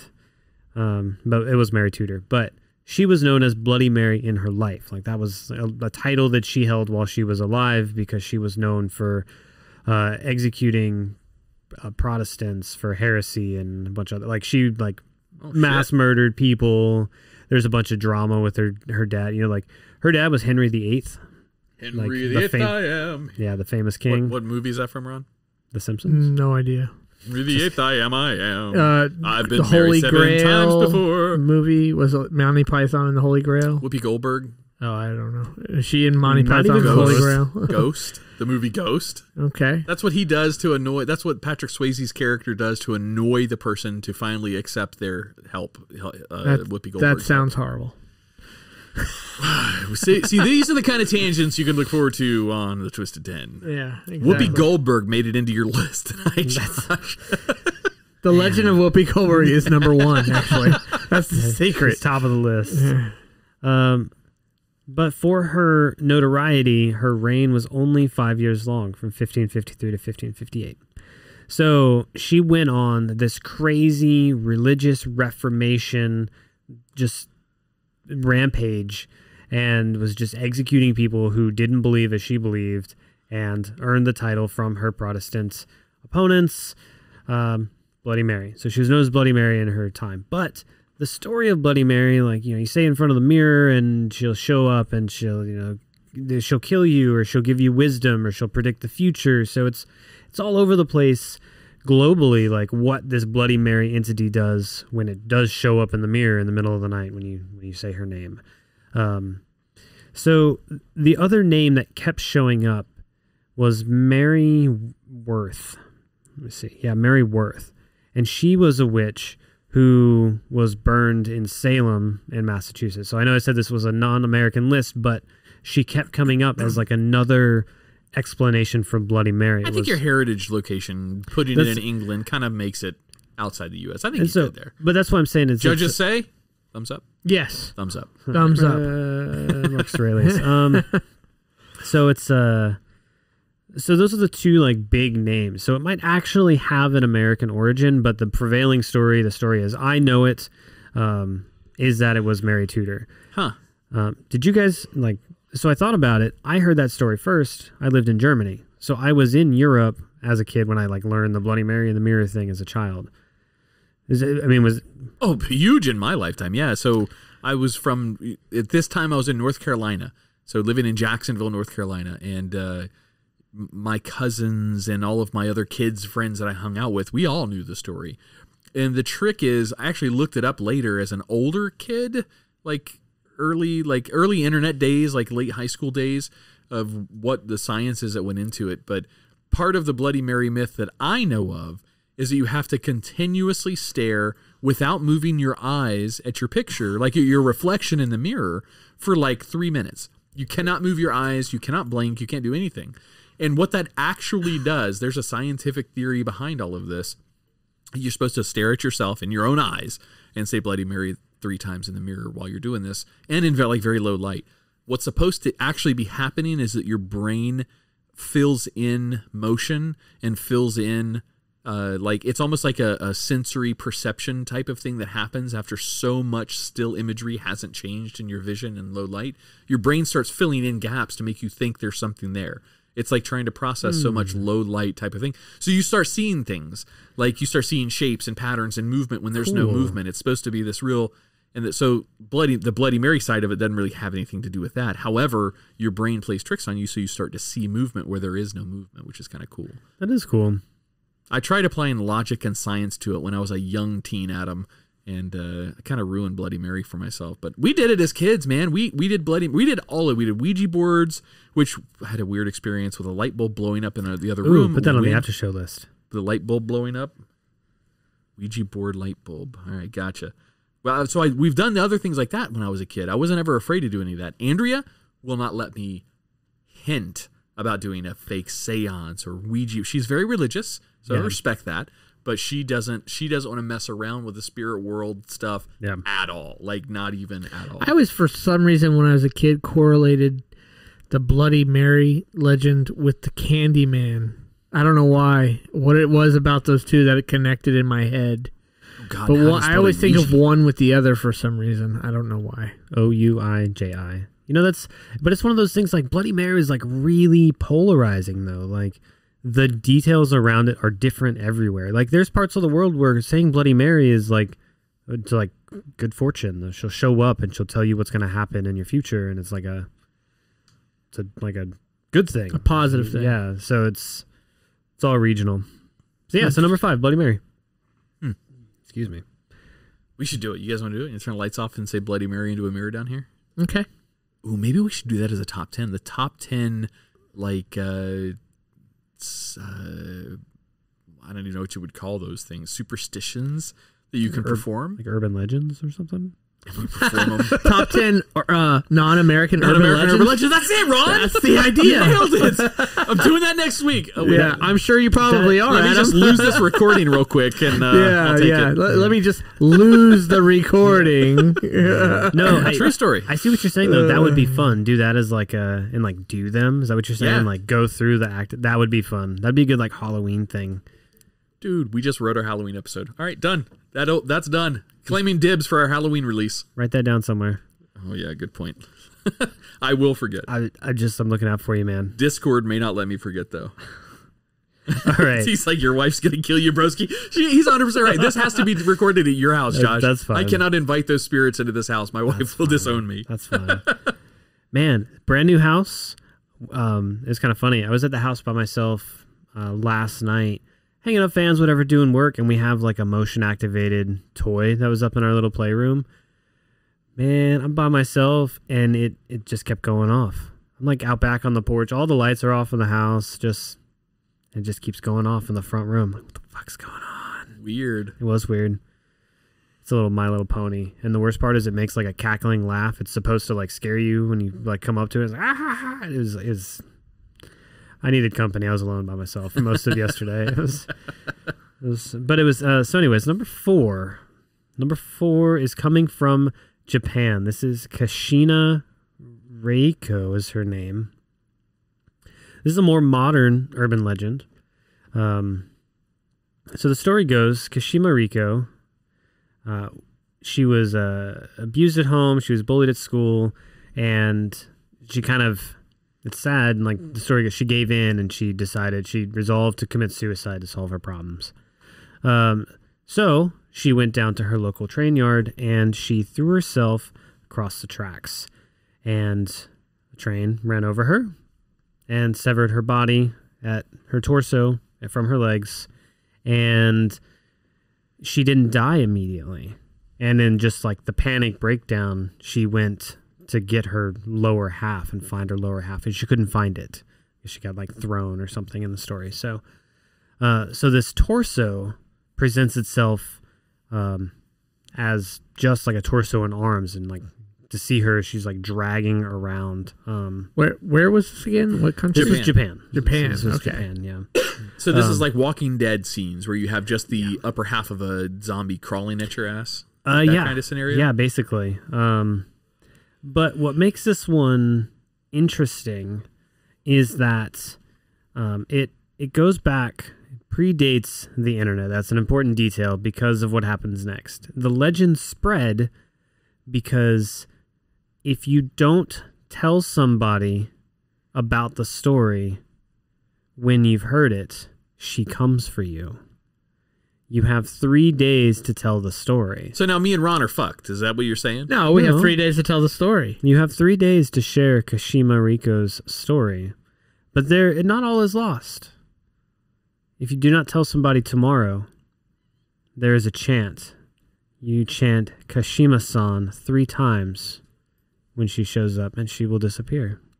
If you have not told anybody by the 2nd day, you can chant, apologies in advance to our Japanese listeners out there. He's about to brutalize something? Excellent. Kawa kamen no ka. Shi wa shibito no shi. How the fuck does he know my safe word? Mamono no ma. You say that and she'll leave. I think he just said, I like big black dick in Japanese. I guess it No, means... that's Godzilla. In the first part, ka is for the ka of mask. I don't know how that adds in. She is for the she of a dead person. S-H-I. And then ma for the ma of a goblin. You know what? Day 2, I'm screwed. I'm never going to remember all that shit. Even if you translate it all in English for me, I'm never going to remember what I'm supposed to say. So on the 3rd day, no matter what you do, she's going to come for you, and she's going to take your legs. So every single person who's listening to this right now, listen to the show. Tell somebody tell instantly. a loved one about this. Actually, the best thing you could actually do to make it easier for yourself, instead of telling them this, just tell them to download the podcast. Dude, that should have been your way to get out of it. That's awesome. And tell them to listen to this, and that's you telling them the story. Yeah. You know what? Then they have to go tell somebody. I like where you're thinking. I like that. Yes. Yeah, exactly. I think this was a whole setup by Josh, actually, is what it was. Yeah, I'm playing 4D chess over here. Yes, you are, dude. You are playing chess. We're playing checkers. So Discord checking in. You suck, Josh. How the hell is she swimming all the way here to get me? Well, very careful. Without her legs, that's, I don't know. Would you say she's doing the breaststroke? Yeah. Is her name Bob? We're not going down this joke path again. No, never. We can't do that. So yeah, Kashima Riko. Tell everybody to listen to this episode of the show so they don't get murdered by the torso lady. Within 3 days. Within 3 days. Yes. I know we're about to move on to number 4. Three now. Ron, I want to congratulate you. You and I deserve, I'm giving myself some credit here too. You and I deserve some credit. We didn't do any stereotypical Japanese voices or jokes. We didn't do anything sexual about her missing her lower half. We didn't do any of that. I didn't even think about the missing the lower half. I think we just grew up a little, Josh. I think we did right here on this show. Right here live. That's maturity right there. Or Ron was distracted on his phone and missed all his golden opportunities. No, you know, it just didn't pop in my head to comment about the missing lower half and say it's probably at Adam's house. Or at that one guy who has the collection from a couple of weeks ago for all those sex dolls. That's where it is. Exactly. The living dolls. That's where it is. Now, if I had her legs here, I wouldn't be horny right now. That right is a disgusting picture I can't unsee. That I can't mind wipe that just one. mung it over yourself a little bit there. Gross. Would your penis be like sticking out above her waist every time you thrust it? Oh, would it be like peeking out, like Stop peekaboo? it. Yeah, like peeking out. Stop it. What the fuck? Was that a mole? Jesus. It's a warthog. That's like those fake like torsos at the sex stores that like they're just like cut off at the thigh. I have to take your word on it. I've never seen a torso at a sex. I've seen like dildos and all that. No, stuff. literally they Torsos? have it where it's from like mid thigh up to like the waist. And that's it. The molds. So that's the only part you get. Well, with the lady parts too. We need to get one of those and put it up on the wall in the studio. No, we don't. If you're a listener and want to send it to Ron at the Twisted 10. Slide it in my DMs. I put sex toys on the wall if listeners sent them in. Yeah, if they sent them in. Because that would get out of hand. That would get out of hand, though. Discord checking in again. You could draw a face on it and play whack-a-mole. Nice. Good stuff. All right. Damn it, man. So number 3. Number 3. It's a good list so far. Holy shit. Thanks, man. I had a lot of fun with this one. Number 3 comes from Nigeria. Early 1900s-ish. So, Oh boy, Adam, that's not going to work for him. G'day, mate. No. Now he needs a specific year. Well, so Ron, I didn't want to say it earlier, but when Josh said 19th century, that's really the 1800s. I know there weren't fucking buses in the 1800s. No. But he clarified later and said the 1900s. Did I say 19th century? He said 19th century. Thanks for not calling me out, because I don't remember doing that at all. Oh, damn, I didn't catch that. I rarely get to catch you guys in mistakes, too. I just turned into a dick by calling you out after you, right? Didn't I? No, it's fine. Is it It's better fine. now? I'm just going to do this thing. Okay. Number 3, I'll save you. Number 3. So this is from Nigeria, early 1900s-ish. This is a story of Madame Koi Koi. There's something about this that I didn't understand that I'm going to ask your opinion. So the legend goes she was a teacher at secondary school known for her beauty and her red heels. Oh, yeah. Keep going. So she gets her name from the fact that her heels, when she walked down the hallway, made a koi koi sound. Koi, koi, I mulled that over with Margaret. Koi, koi. We couldn't figure out how koi koi translated to the sound of heels. Koi, koi, It's a dialect thing. So, for example, the sound of a dog making its noise. What do you guys call that? Bark or rough? What does a dog sound? What's a dog bark sound? Rough. Do it. Rough, rough, rough. What do you say? Like roof? Like Ruff, ruff, ruff, ruff. Bow, wow. Anyway, there are parts of the world that say pow, pow, pow, pow, pow, pow, pow. what? Yeah, P-O-W, P-O-W-P. So maybe their dogs sound like that. maybe that's because anytime their dog says anything, they shoot it. Is that what a Japanese dog says? Like, Latin American? Pow, pow, pow. Is a Chinese dog. I should have said Chinese, not Japanese. We don't have Chinese listeners from China. So no, we definitely don't have listeners from China. We're banned in China, actually. Yes. Number one that's podcast right. to be banned in China. That's right. So we couldn't get so we couldn't make sense of it. We tried like saying it out loud a whole bunch. We just And it's like whatever. Koi. K-O-I-K-O-I. So that's how I read it. But Just give it trying up, to think Adam. of something. yeah, it's something like so we couldn't figure it out. So Koi. but Madame Koi Koi was known for her Madame like Pow. violence towards the kids. So she was really impatient. Oh, wow. And Nice. she was Getting sexier and sexier to me, Ron. That's hot. So she was fired for slapping a female student and injuring her ear. On her way home, she was involved in an accident and died. So before she died, she swore that she would have the teacher. Died. This is Madame Koi. I was gonna say, did the student die because she couldn't hear the car honking at her? Oh, that's insensitive. I think too soon. Well, none of this is real, so Oh, I guess that's true. you do with that what you will. I guess it's real to them. Yeah, it's insensitive. You're mean. The delayed reaction. So, but before she died, she swore that she would have her revenge on the school and its students for costing them her job. So, Shortly after this happened, fuck her life. I'm not worried about her dying. I got her fired. job. Yeah. but so she, she swore that and then left in anger and died in anger while cursing the school and the students. Oh yeah. Did she do a fist in the air like? So I'm putting my fist in the air in this very cartoonish way for the listeners. Let's say, but so after that happened, students started reporting like hearing the sound of heels, The koi, koi, koi, koi. in the Pow, pow. like in the Koi dorm, pow, koi pow, koi pow. One of them was broken. A heel was broken. broke a heel on one side, dead leg. So yeah, after that happened, it started coming up as like the spirit. They kept seeing Madame Koi Koi disciplining students in the late hours of like dormitories and stuff. So that's how the legend has lived on.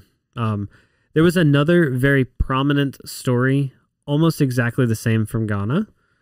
So also African, and the story. The main difference was that teacher. It wasn't about her heels. But it was this violent teacher that ended up killing a student. I think I only read that story once because it was kind of adjacent. But ended up killing a student over something, fired, died later, and the student bound the teacher to the school or something and was stuck and haunts the school now and scares and beats kids for being out at too late and stuff.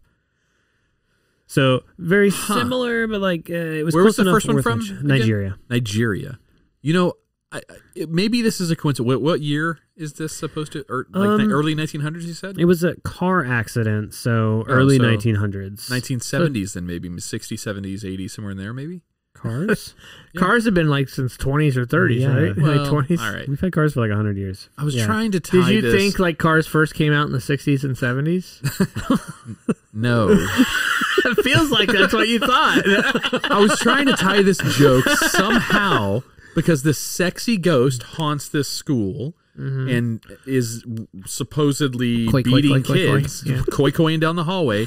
I was trying to tie it into Dan Aykroyd wanting to go have a night to spend the night in that school to try to get a blowjob from a ghost. Yeah, See, it was a stretch. I should have just let it flounder, but I didn't. I see what you were going for.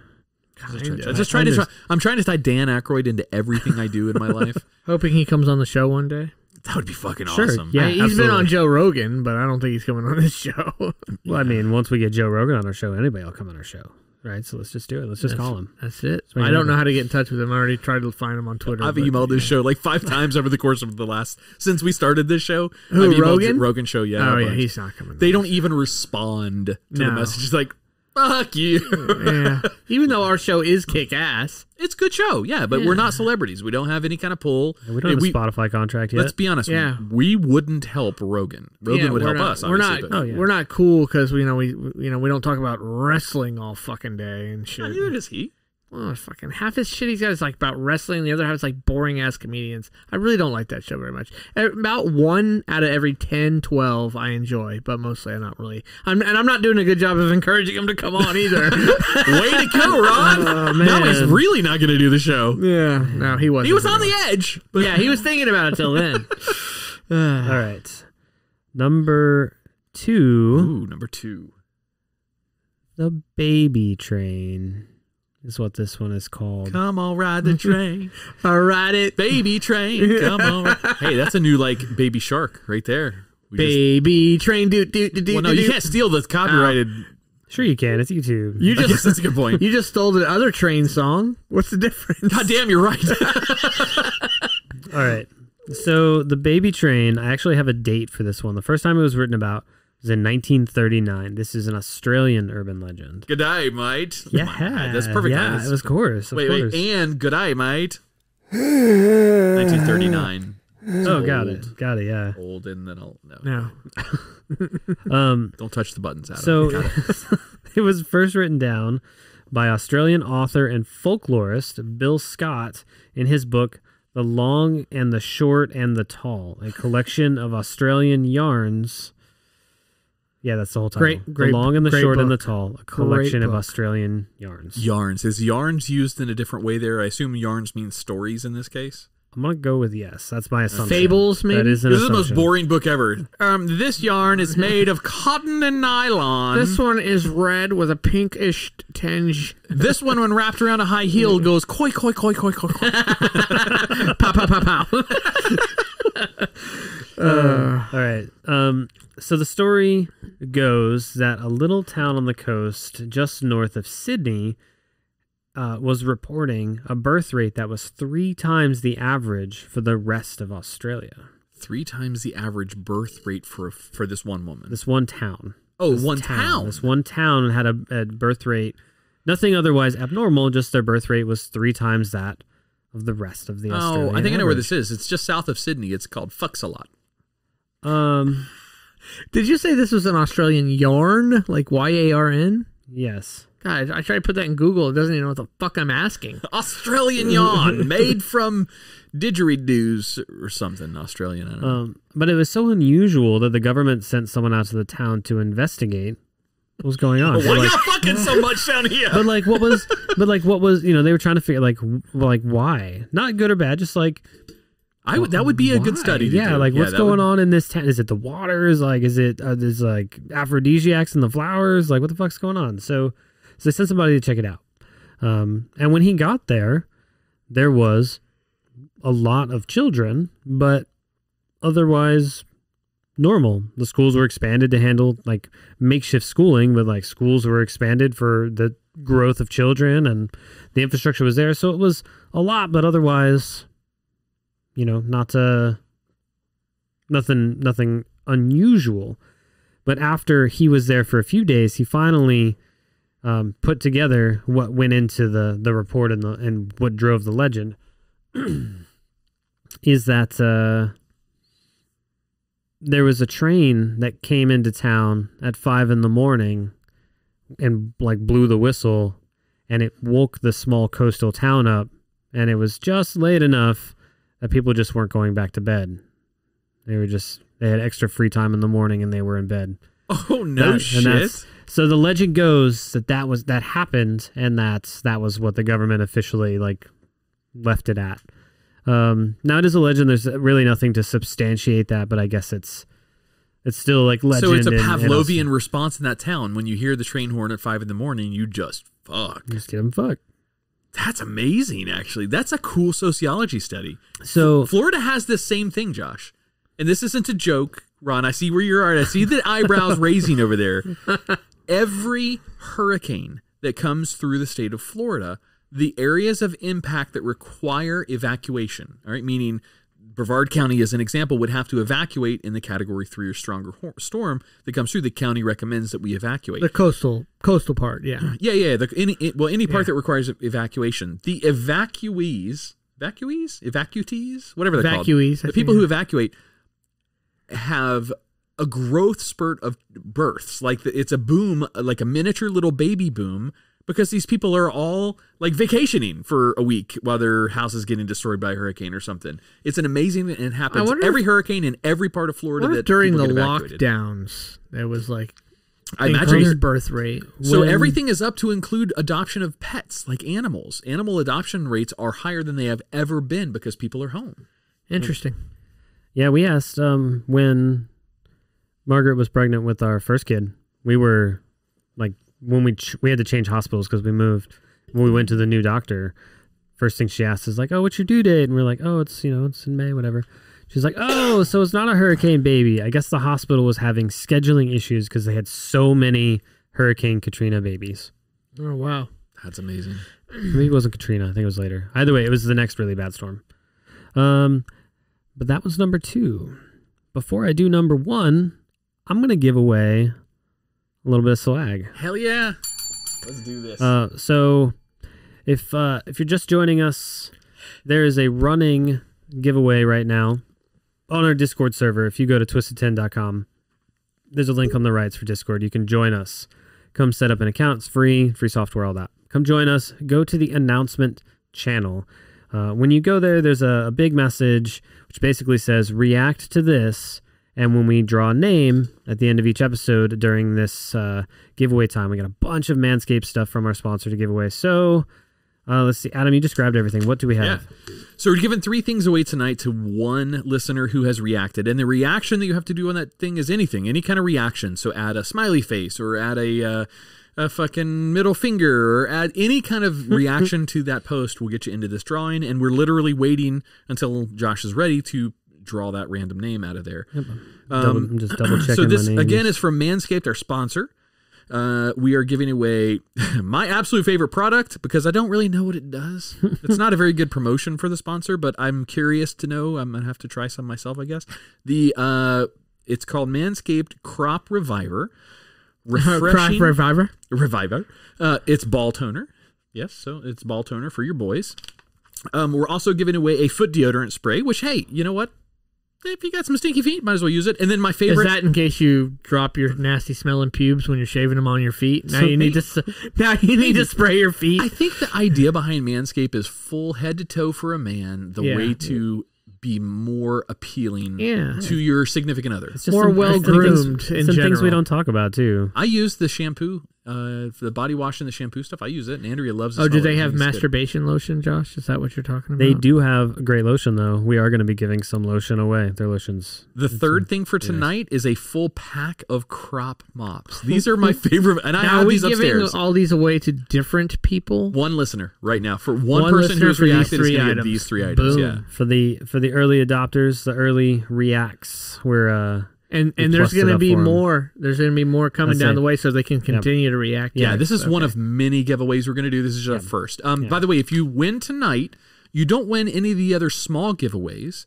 However, you will be re-entered into the large. We have 2 large giveaways, which are decently substantial in price. I mean, one of the items is like $50, the other is like $40. So I mean, it's the big products. It's the lawnmower 4.0, the clippers. It's the weed whacker 4.0, which is the nose and ear trimmer. So like they're the big flagship products for them. The crop mops, by the way, are so it's a package of 15 of them. However, they're individually sealed as well. Kind of think of condoms. That's what it kind of looks. It looks like little condom wrappers in there. But they are ball, butt, and body wipes. Think of a baby wipe, but scented for a man, and also it cleans and does that stuff down there. But made for a woman. It's made with their cologne fragrance, refined, and we even have at a later giveaway, we're going to give away the Manscaped cologne. It doesn't smell like balls. No, it smells. It smells actually very clean. We're not giving mine away because I used it. Oh no, really? Yeah, I'm giving mine away. I smelled the product, but I didn't actually like consume any of it. Yeah. But you could smell it. Well, you're not supposed to consume it if it's cologne. That's a good buzz, man. So those are the 3 items that are going out to a lucky listener tonight. Josh, are you ready? I wish I had a drum roll effect. That'd be cool. So first, thanks Manscaped for sponsoring it. We do have a promo code with them. Go to manscaped.com. The code is Twisted10, all caps, one word, no numbers. So much. way more difficult than we thought. No symbols. Anyways, Twisted10, all caps. Done TTT. That would have been the easiest. Maybe they'll give us another one. We can just start redoing it. Yes. But that'll get you 20% off your whole order, and that will also get you free worldwide shipping. So that's pretty solid, yeah. And they've got for the new, let's see, for those listening live right now, they've got that. They also have a promo right now for their new product line. So, or their new distribution areas, I guess. So there's a week-long sale going on right now too. But let's draw a name. Nice. Let's do it. All right, so let's see. I got this app. I got to figure out how to use it. I have everybody. All right. Oh, the big giveaway, the one thing we didn't say. That night, I'll pull up a calendar after I draw this name. You have to be here that night to win. For the big prizes, yeah. Not in person. Not in person. You don't have to come to the studio. Come on down! Be in Discord live. Yeah, you have to be in Discord to win. So that's a ways out. It's near the end of October, and I'll pull the calendar up in a second. But our winner tonight is Sammy RB. So nice. Sammy, I will shoot you a message on Discord, just to get your information, and we'll get your stuff out to you. Thanks for listening. Thanks for hanging on Discord with us. And the date for the big giveaway, let me pull my calendar up now. This is a date you want to. I mean, we want you to hang out with us in Discord every night anyway. However, this night is the night we give away the bigger items from Manscaped. So this is a night you want to set aside in your calendar, get your popcorn ready, get a bottle of whatever your favorite whiskey or bourbon or scotch is, and hang out with us on the show. Live. Do it live. We're doing it live. So I'm making that button tonight, by the way. Yes. we'll do that. Yeah, we'll do that on the bumper recording. So we're going to do October 26th. It'll be the live stream the night of October 26th. And we're going to have, we mentioned the things that we're going to have, like, that's going to be the big giveaways. We're going to hand out a couple of big things that night, the big stuff that we have. I guess we may have some smaller stuff left too. So we'll have some, that's going to be the night to like wrap up our giveaways because we have a 3-month contract. Yeah, we're working with Manscaped now. We're partnered for 3 months. So they just gave us stuff for 3 months. No purchase necessary, by the way. Just got to hang out with us. That's all. Just to make it legal. We don't want to make sure we're not making you go buy something. Our giveaways are, we're not requiring any purchase. Not to say it's not legal to do it that way, but we're not doing it that way. Or they'd be called purchase-aways. That was instead of giveaways. I like giving away shit. Yeah, can I give away shit every week? Can I do that every week? Yeah, let's start doing it. Well, I mean, I'm going to, but like, I just be like, can I be the one? We're going to give somebody Adam's virginity. Nice. Gotta go back. It's in a jar up on a shelf somewhere. Oh, you're not a born again? Wait, my anal virginity? Wow. I don't know. I doubt you still have that too. You took that, buddy. I'll get way weirder in here than you will. I promise. I bet you will. All right, number 1. Here we go. Number one. Number 1 comes to us from Thailand. This is a Thai story. And it's kind of weird. The story appeared about 100 years ago about an older, like it started being told as an older story. Does that make sense? So it's probably a few hundred years old at this point. That's what I'm saying. Yeah, so like the actual origin is kind of vague, but people started telling the story. The first time they started telling the story, it was, hey, 200 years ago. Gotcha. It's the story of Mai Nak Prakanong. Again, apologies for my... You can't do that to us. That's her name. So, okay, all right. I doubt it. So let's mature it. Let's mature it through. Let's mature through that's it. Fine. I mean, turn it into something. Make it. Say her name again. Mai Nak Prakanong. Yeah, I don't even know how to even joke about that. No, I'm not. Just giggling at Adam's face over here. He's like turning colors, just repressing it all. Ron's 75 hard days or whatever he's going through it's still in his comedy. He would have had 13 jokes ready for my knock Procanon.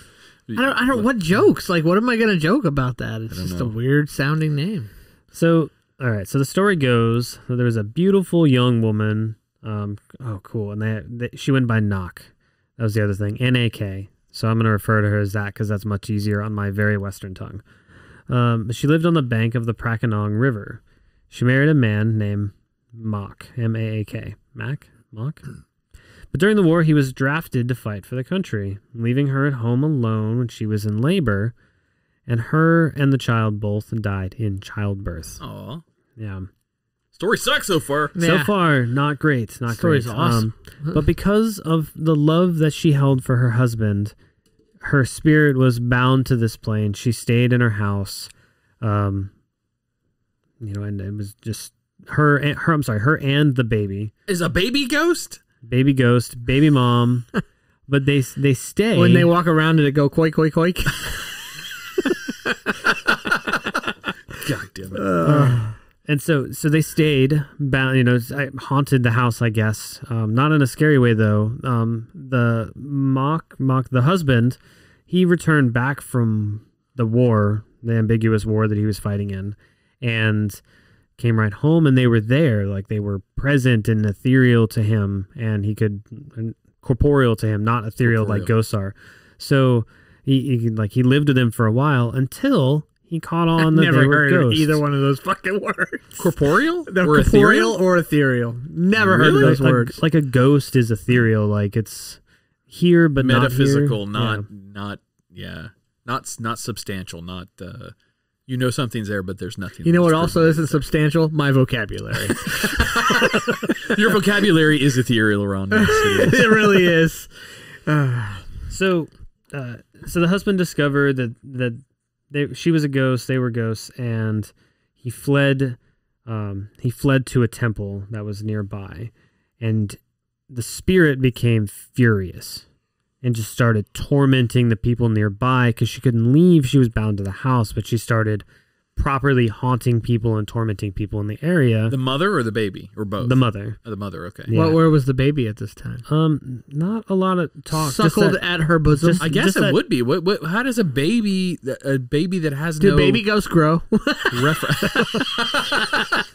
Do they become teenager Well, they ghosts? also have no reference material to be able to use as a spirit, a haunted spirit. You would imagine that it would draws on the agony of its life for its hauntings. But a newborn baby, or a stillborn baby in this case, has nothing to draw off of. This is the part why you know this whole story is fake. The ghost baby. No, it's that's the dead giveaway. Dead giveaway. Wow. Dead giveaway? Dead Man. giveaway. That's from an episode of ours. That Dead. As in they're dead. No, I got it. I was talking about Clearly you didn't. Trying to get your little joke in on my joke. With that dude. Don't you remember that line? No. Oh yeah, that's right. Dead giveaway. It was a YouTube video. There you go. Yeah, it was one of your. Wasn't it your list? God, that's like being constipated, Josh. Was it? That took a lot to get out. It's like finally, I saw the light bulb. Ron, I literally the light is brighter that's now. Like shitting out a ghost baby. Which apparently this Man. mock toy cow couldn't do. Pow pow. So the people were being haunted, implored the husband, and he ran to a temple, and he found... Please go back and bang your ghost wife.